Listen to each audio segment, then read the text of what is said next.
Alors après le Ben Dowa des jours passés, le Ben Dowa de Dogen dans le Shobogenzo, le Ben Dowa qui nous a fait replonger dans la mentalité du XIIIe siècle, il pourrait être intéressant ou utile de voir comment les mentalités ont justement évolué depuis. Ce n'est pas forcément le zen qui a évolué, certainement pas d'ailleurs, mais plutôt la façon de le présenter. Et les références ou les métaphores prises pour le présenter. Par exemple, on peut faire appel à des illustrations scientifiques aujourd'hui qui n'étaient pas accessibles à l'époque.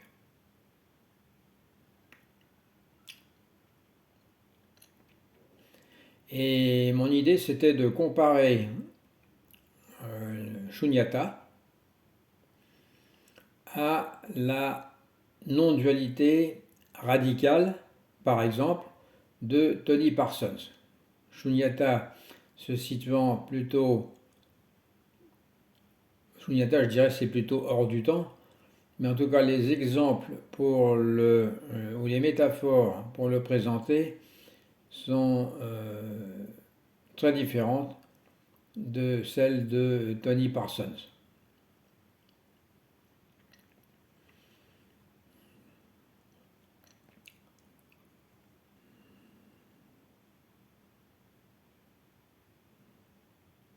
Et Shunyata, on le verra aussi bien dans le Zen que dans le Dzogchen.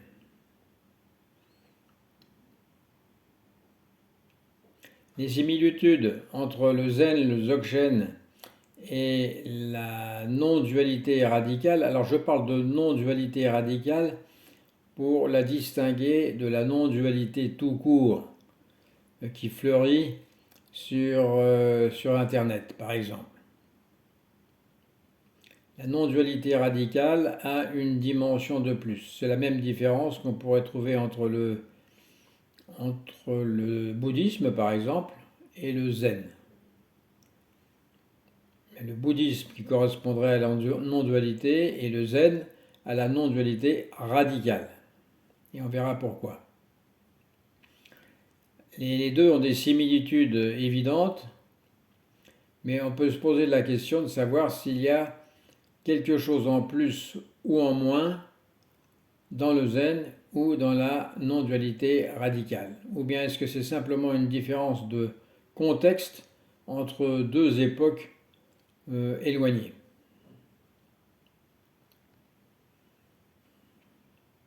Bon, ceci dit, on est toujours dans la deuxième noble vérité, on est toujours dans la cause, qui est ici la notion d'ego, c'est-à-dire la soif d'être. Et concernant la notion d'ego, la comparaison est à faire entre les différentes méthodes pour démontrer que cet ego n'est basé sur rien. C'est pour ça qu'on parle de shunyata dans le bouddhisme et d'illusion chez Tony Parsons. Ça permettra d'affiner un peu la compréhension des deux. Dans le bouddhisme, et surtout chez Nagarjuna et dans le zen, shunyata désigne l'absence d'existence propre des phénomènes. On en a parlé souvent, mais on en parlera encore souvent jusqu'à temps que cette compréhension se fasse et soit naturelle. Parce que ce n'est pas quelque chose d'artificiel, shunyata. C'est vraiment la traduction de la nature telle qu'elle est. Rien n'existe par soi-même, tout est interdépendant et vide de nature intrinsèque. Et en termes de physique ou de science, tout nous démontre la réalité de Shunyata, c'est-à-dire que tout est interdépendant. D'une part, tout est aussi impermanent et donc vide de nature intrinsèque. C'est valable non seulement pour ce que nous aimons bien, mais aussi pour toutes les choses autour de nous. Cela ne signifie pas que rien n'existe, mais que les choses n'ont pas de substance indépendante. De ce fait-là, rien n'est grave en soi. Rien n'est important en soi. Si quelque chose est important, alors tout est important, parce que tout est interdépendant.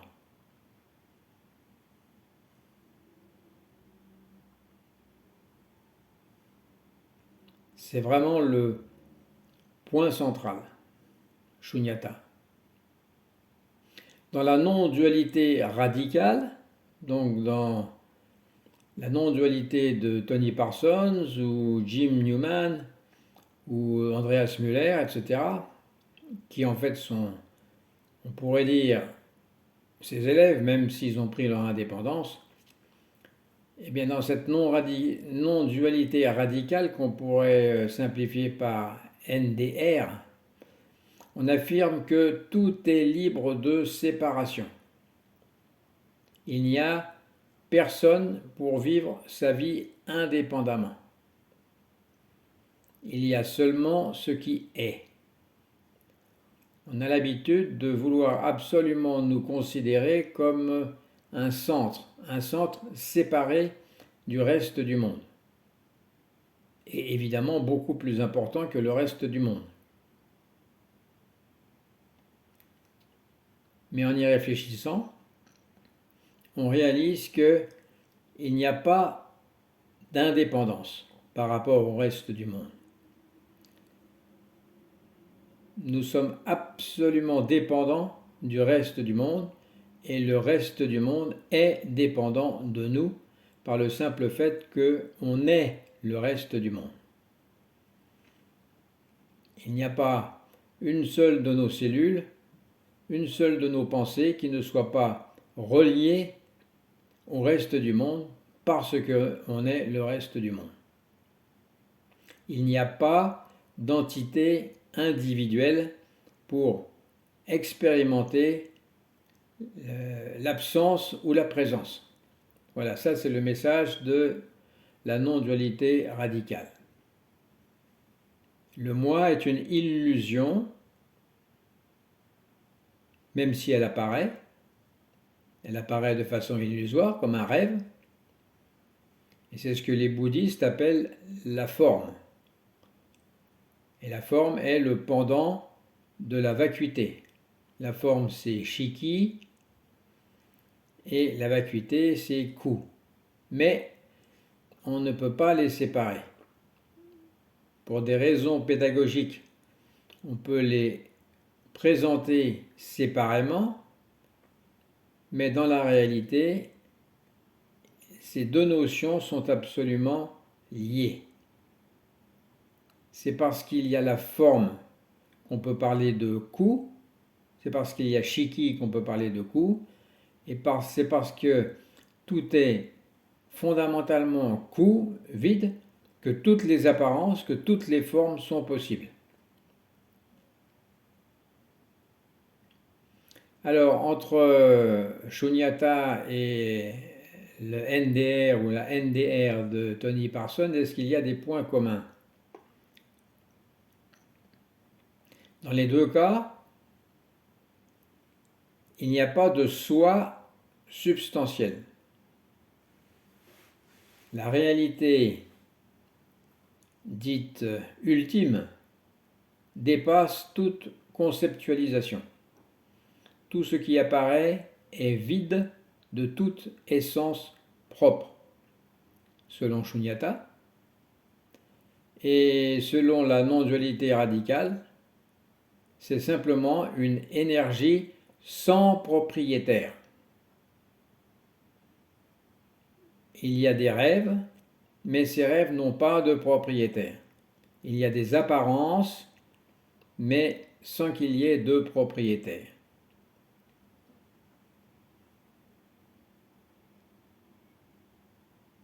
Donc ça, c'est les points communs.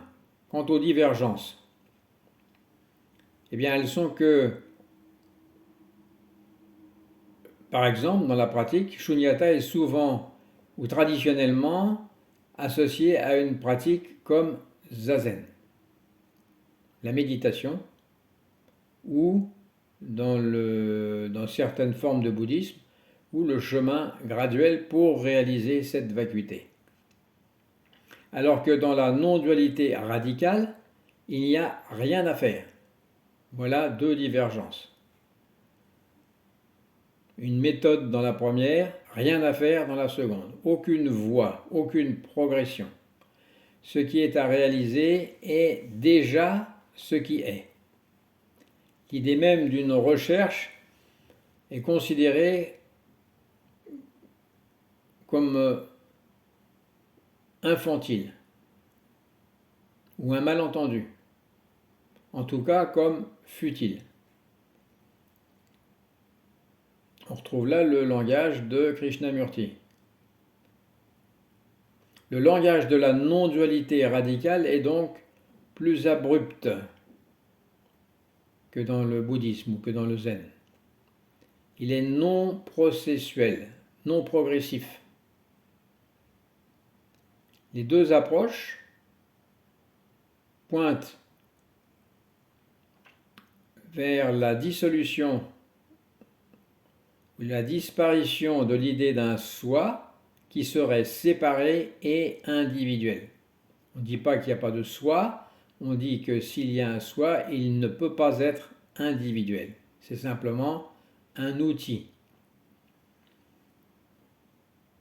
Et en plus, les styles sont différents.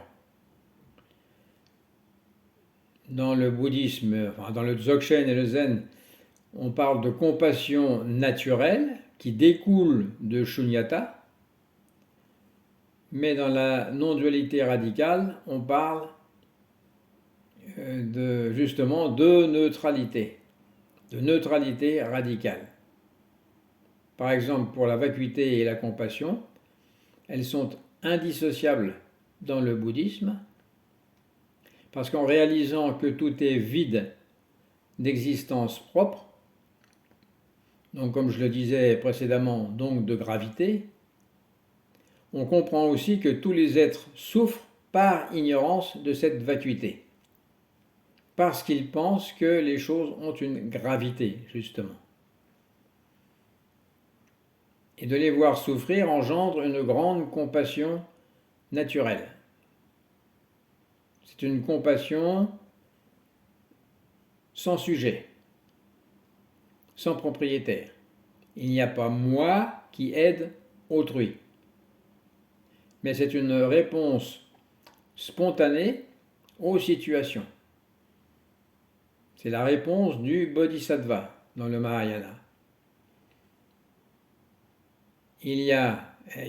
Donc il incarne, ce bodhisattva, l'union de la vacuité et de la compassion. Il réalise la vacuité, mais reste actif par un amour non entravé pour les êtres.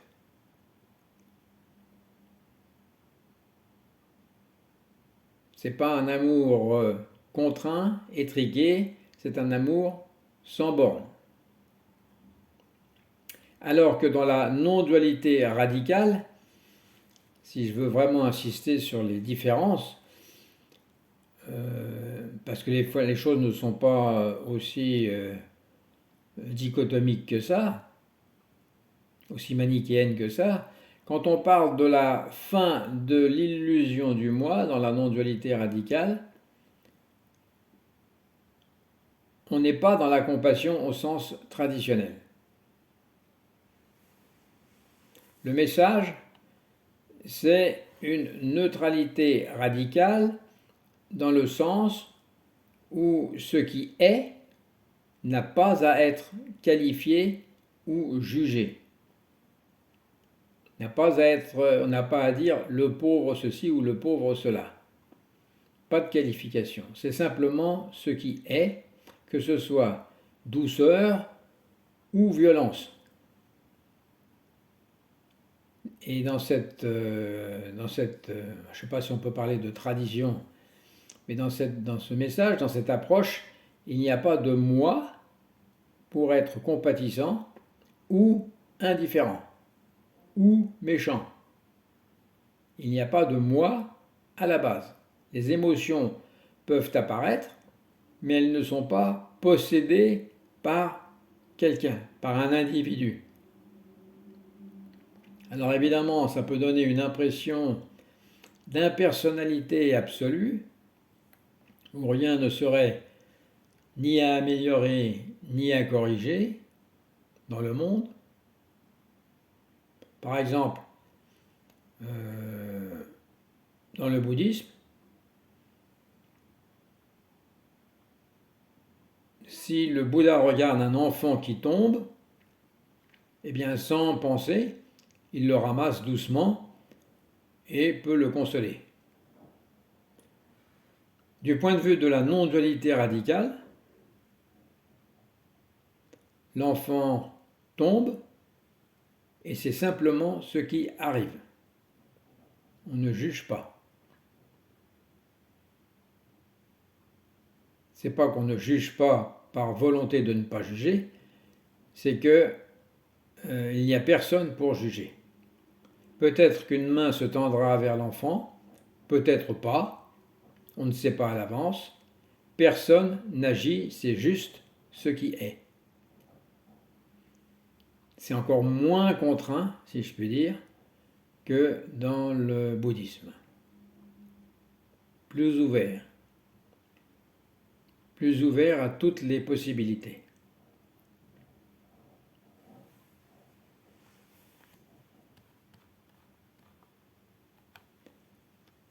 Il y a d'autres écoles dans le Mahayana, comme le Dzogchen, qu'on appelle la grande vacuité,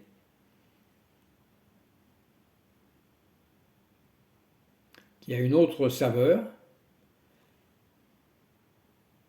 Par exemple, Longchenpa, c'est un maître Dzogchen du XIVe siècle, le siècle qui a suivi celui de Dogen. Et il enseignait ce qu'on appelle le Dzogchen, donc la grande perfection. C'est une façon de l'appeler, parce qu'il n'a pas trouvé d'autre mot que grande perfection. Mais en réalité, c'est au-delà de perfection et imperfection. Et ce Dzogchen ressemble étonnamment à l'approche non-duelle de la NDR, de la non-dualité radicale, mais avec une autre coloration intérieure, car dans le Dzogchen, tout est reconnu comme étant déjà parfait. De ce fait, il n'y a rien à atteindre, rien à corriger. Le samsara, qui est le monde conditionné, et le nirvana, qui est l'éveil à cette compréhension d'un monde conditionné, sont vus comme le même tissu d'apparition spontanée. Il n'y a pas de chemin progressif, en tout cas à un niveau ultime, car l'éveil est la reconnaissance de ce qui a toujours été là. C'est la reconnaissance de ce qui a toujours été là. Et malgré tout, dans cette totale liberté du Dzogchen, il y a une forme de tendresse naturelle. La même tendresse qu'on avait vue hier dans Jijuyu Zammai. Jijuyu Zammai. Il y a un cœur spacieux et bienveillant, sans effort, sans choix moral. On peut sans doute l'attribuer à la culture et à l'entraînement des Tibétains, parce que quand on est élevé depuis tout petit dans la gentillesse, on a forcément ce vernis de gentillesse qui accroche. Alors que chez Tony Parsons, rien n'a besoin d'être changé, car il n'y a personne. Ce qui apparaît est juste ce qui est. Et il coupe court à toute tentative du mental d'y trouver un sens. Il y a juste ce qui est, mais il n'y a pas à trouver un sens à ce qui est. Et en réalisant l'absence de soi individuel, on met radicalement fin à toute coloration émotionnelle ou intentionnelle.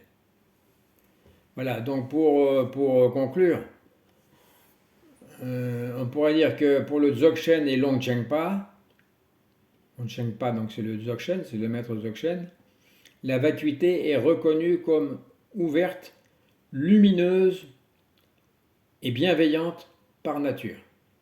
Mais c'est un peu dogmatique. Et alors on a ce qu'on appelle la spontanéité joyeuse de l'être qui, tout en étant vide, rayonne naturellement de compassion sans effort. On parlera ultérieurement de ce qu'on appelle la spontanéité joyeuse. Alors que pour la non-dualité radicale, la vacuité est brute. Elle est ni joyeuse, ni lumineuse, ni bienveillante, ni ouverte, ni fermée. Elle est brute, immédiate, sans commentaire, sans nécessaire rayonnement affectif. Ce qui est là est simplement ce qui est, sans coloration émotionnelle. Voilà ce qu'on peut dire brièvement de cette comparaison entre le message de Tony Parsons, par exemple, et le zen, en tout cas de Shunyata.